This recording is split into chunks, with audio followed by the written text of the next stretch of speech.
मति रचित सुसमाचार अध्याय 6 दान। सावधान रहो, तुम मनुष्य को दिखाने के लिए अपने धर्म के काम न करो, नहीं तो अपने स्वर्गीय पिता से कुछ भी फल न पाओगे। इसलिए जब तू दान करे तो अपने आगे तुर्री न बजवा, जैसे कपटी सभाओं और गलियों में करते हैं, ताकि लोग उनकी बड़ाई करें। मैं तुमसे सच कहता हूँ कि वे अपना प्रतिफल पा चुके हैं। परंतु जब तू दान करे तो तेरा दाहिना हाथ करता है, उसे तेरा बायां हाथ न जानने पाए, ताकि तेरा दान गुप्त रहे, और तब तेरा पिता जो गुप्त में देखता है तुझे प्रतिफल देगा। प्रार्थना। जब तू प्रार्थना करे तो कपटियों के समान न हो, क्योंकि लोगों को दिखाने के लिए आराधनालयों में और सड़कों के मोड़ों पर खड़े होकर प्रार्थना करना उनको अच्छा लगता है। मैं तुमसे सच कहता हूँ कि वे अपना प्रतिफल पा चुके। परंतु जब तू प्रार्थना करे तो अपनी कोठरी में जा और द्वार बंद करके अपने पिता से जो गुप्त में है प्रार्थना कर, तब तेरा पिता जो गुप्त में देखता है तुझे प्रतिफल देगा। प्रार्थना करते समय अन्य जातियों के समान बक न करो, क्योंकि वे समझते हैं कि उनके बहुत बोलने से उनकी सुनी जाएगी। इसलिए तुम उनके समान न बनो, क्योंकि तुम्हारा पिता तुम्हारे मांगने से पहले ही जानता है कि तुम्हारी क्या क्या आवश्यकताएं हैं। अतः तुम इस रीति से प्रार्थना किया करो। हे हमारे पिता, तू जो स्वर्ग में है, तेरा नाम पवित्र माना जाए, तेरा राज्य आए, तेरी इच्छा जैसे स्वर्ग में पूरी होती है वैसे पृथ्वी पर भी हो। हमारे दिन भर की रोटी आज हमें दे, और जिस प्रकार हमने अपने अपराधियों को क्षमा किया है वैसे ही तू भी हमारे अपराधों को क्षमा कर, और हमें परीक्षा में न ला, परंतु बुराई से बचा, क्योंकि राज्य और पराक्रम और महिमा सदा तेरे ही है। आमीन। इसलिए यदि तुम मनुष्य के अपराध क्षमा करोगे तो तुम्हारा स्वर्गीय पिता भी तुम्हें क्षमा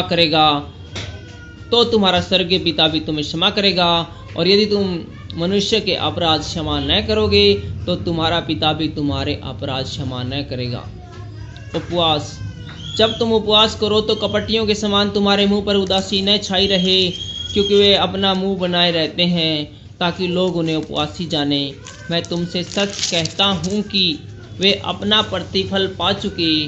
परंतु जब तू उपवास करे तो अपने सिर पर तेल मल और मुंह धो, ताकि लोग नहीं परंतु तेरा पिता जो गुप्त में है तुझे उपवासी जाने। इस दशा में तेरा पिता जो गुप्त में देखता है तुझे प्रतिफल देगा।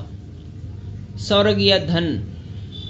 अपने लिए पृथ्वी पर धन इकट्ठा न कर, जहाँ कीड़ा और काई बिगाड़ते हैं और जहाँ चोर सेंध लगाते और चुराते हैं, परंतु अपने लिए स्वर्ग में धन इकट्ठा करो, जहाँ न तो कीड़ा और न काई बिगाड़ते हैं और जहाँ चोर न सेंध लगाते और न चुराते हैं, क्योंकि जहाँ तेरा धन है वहाँ तेरा मन भी लगा रहेगा।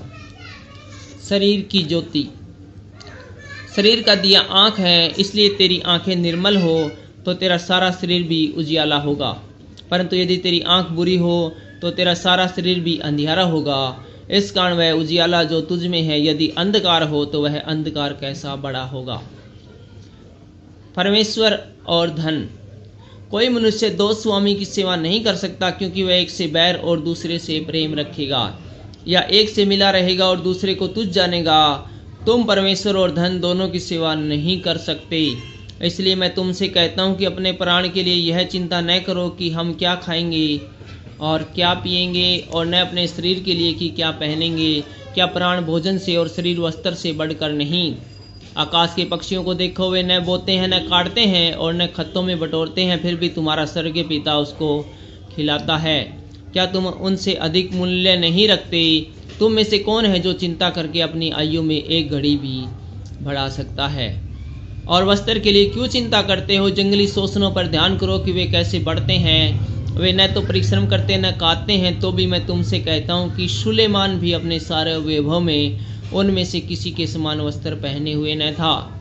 इसलिए जब परमेश्वर मैदान की घास जो आज है और कल भाड़ में झोंक दी जाएगी ऐसा वस्त्र पहनाता है, तो हे अल्प विश्वासियों, तुमको वह इनसे बढ़कर क्यों न पहनाएगा। इसलिए तुम चिंता करके यह न कहना कि हम क्या खाएंगे या क्या पिएंगे, क्योंकि अन्य जाति इन सब वस्तुओं की खोज में रहते हैं। पर तुम्हारा स्वर्गीय पिता जानता है कि तुम्हें इन सब वस्तुओं की आवश्यकता है। इसलिए पहले तुम परमेश्वर के राज्य और उसके धर्म की खोज करो तो ये सब वस्तुएं भी तुम्हें मिल जाएगी। अतः कल की चिंता न करो, क्योंकि कल का दिन अपनी चिंता आप कर लेगा। आज के लिए आज का ही दुख बहुत है। Thank you.